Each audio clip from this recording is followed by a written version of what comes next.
नमस्कार, मैं भानु प्रताप जायसवाल और आप देख रहे हैं न्यूज़ स्वतंत्र हिंदुस्तान। इस वक्त हम तो जो तहसील मोतीपुर में इस वक्त हम मौजूद हैं, जहां पर मौजूद है तहसील है। आज यहां पर समाधान दिवस था, जहां पर जिले के अधिकारी, जिलाधिकारी महोदय भी यहां पर आए हुए थे।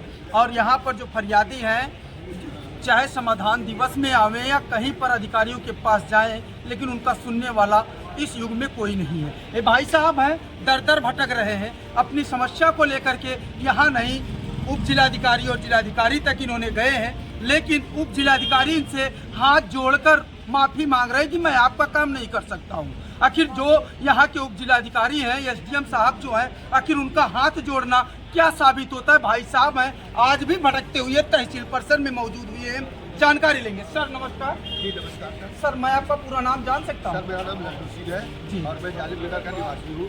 मैं 1.5 साल से इस तहसील के चक्कर काट रहा हूँ सिविल कोर्ट के इश्के के विरुद्ध। यहाँ एसडीएम साहब ने जो है ओवर रूल्ड करके एक स्थगन दे दिया। मेरा घर टूटा पड़ा हुआ, मैं खुली छत के नीचे, खुले आसमान के नीचे रहने पर मजबूर हूँ 1.5 साल। न मेरे पास लेटरिन है, न मेरे पास मकान है। मैं बार बार एसडीएम साहब के चक्कर काटता रहा। अब जो है हमारे पास यहाँ से स्थगन आदेश खत्म हुआ है। उस स्थगन आदेश के खिलाफ एक और सिविल कोर्ट से जो जमीन बेची गई थी, वो हमारे पत्नी के नाम पर। उस भूमि पर आज भी दबंगई के द्वारा इस समय भी काम किया जा रहा है। एक दीवार बनाई गई, फिर उसके जगह पे दूसरी दीवार बनाई गई। इस समय भी काम हो रहा है। जब मैं एसडीएम साहब के पास आया तो एसडीएम साहब ने कहा मैं आपकी पंचायत नहीं कर पाऊंगा। अगर एसडीएम साहब इस प्रकार की भाषा का उपयोग करेंगे तो हम कैसे बोले? जी एसडीएम साहब कि मैं जो है आपकी कोई मदद नहीं कर पाऊंगा, आप सिविल कोर्ट में जाके लड़िए। हाथ जोड़कर बोले? जी जी। अच्छा, कि मैं आप जाइए सिविल कोर्ट में लड़िए, मैं आपकी पंचायत नहीं कर पाऊंगा। अगर इस प्रकार के बड़े अधिकारी इस प्रकार से बोलते हैं तो आप यह अनुमान लगा सकते हैं कि हमारे साथ क्या दुर्दशा हुई होगी। ये बताने की मुझे आवश्यकता नहीं है कि मैं इतना विचलित हूँ कि मुझे जान से मारने की एक बार नहीं कई बार धमकी दी गई। मैंने पुलिस को भी लगातार इन्फॉर्म किया है। पुलिस के खिलाफ मतलब जितने भी एप्लीकेशन है मेरे पास सारे दस्तावेज उपलब्ध हैं। इतनी फाइल मेरे पास हो गई है कि अगर उस फाइल में मुझको फूंक दिया जाए तो मैं जल जाऊंगा, लेकिन किसी ने मेरी फरियाद नहीं सुनी जाती। क्या आज यहाँ पर आए आप समाधान दिवस में, आपने एप्लीकेशन दिया, प्रार्थना वगैरह?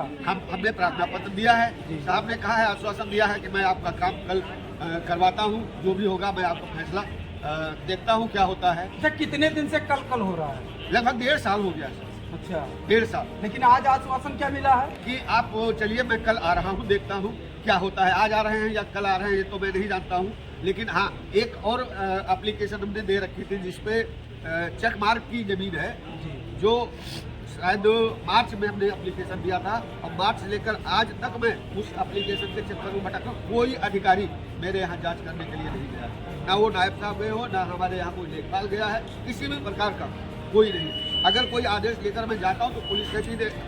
एसडीएम साहब ने एक आदेश ये दिया, देखिए ये साफ शब्दों में बता रहे हैं कि इस पर कुछ नहीं लिखा है, लीपापोती की जा रही है। अगर इस प्रकार से क्या मैं ये आदेश मैं बनाऊंगा? अच्छा, इस पर क्या बता रहे हैं? इसमें कोई आदेश नहीं है, सिर्फ बेवकूफ़ बना करके आपको टरका दिया गया। अच्छा, अब मैं कहाँ जाऊँ ये बताइए मुझे। कोई मैं अधिकारियों से ये भी पूछता हूँ, सर अगर आपके पास मेरे लिए सुनने के लिए न्याय नहीं है तो आप मैं वो जगह बता दीजिए कि जहाँ जा करके हमें न्याय मिले, मैं उस जगह पे चला जाऊँ। अगर कोई मुझे ये भी बताने को तैयार नहीं कि आप बस चलिए मैं आपका काम हो रहा है। 1.5 साल हो गया, मेरा कोई काम नहीं हुआ। ऐसे लोगों पर जो बाबा की सरकार है बुलडोजर चलाने का काम करती है, क्या लगता है आपसे? हमारा निवेदन है बाबा जी से हमारा निवेदन, बाबा का बुलडोजर चल रहा है, बहुत बढ़िया चल रहा है। बाबा जी जो काम कर रहे हैं वो भी बड़ा अच्छा काम कर रहे हैं। बाबा जी एक एक व्यक्ति के घर में जाकर के और अपनी जिम्मेदारी ये नहीं निभाएंगे। ये काम अधिकारियों का है, जो शासन का और प्रशासन का है। लेकिन शासन और प्रशासन जो है, हमको नहीं लगता है कि वो धरातल पे इस प्रकार से काम कर रहा है। वो शासन मूक दर्शक बना हुआ। अच्छा, बेखबर है। बेखबर, उसको गरीबों की जिंदगी से उसका कोई मतलब नहीं। एक बहन जी है, बहन से भी जानना चाहेंगे। क्या नाम है बहन जी आपका? अच्छा, क्या समस्या को लेकर के आप समाधान दिवस में पहुंची हैं? जी, हमारा जिसे बनाना जिला किया था हमको, जी, हमको जमीन नहीं मिला। हमने जमीन मांगा तो हटा पाई किया। फिर हम चूक गए, फिर हमने स्टे लिया कोर्ट से, दीवानी से लिए। वहाँ तक हमारा चलता रहा। जब हमने अपना घर तोड़वाया तो रमेश भारत सारा जमीन काटा समझौता नहीं लिया। 1.5 साल से हमारा घर टूटा है, यूँ पड़ा। हम यूँ भटक रहे हैं, तहसील से चौकी के थाने के चक्कर काट रहे हैं, उनके पास जाते हैं, उनके पास एसडीएम था, सुनवाई नहीं की। हमने बहुत रिक्वेस्ट किया, सर हमें घर का बनवाने का दे दीजिए, मेरे घर पर कोई नहीं होना चाहिए। बस उन्होंने बस मुँह नहीं लगाते, हम चले जाते हैं।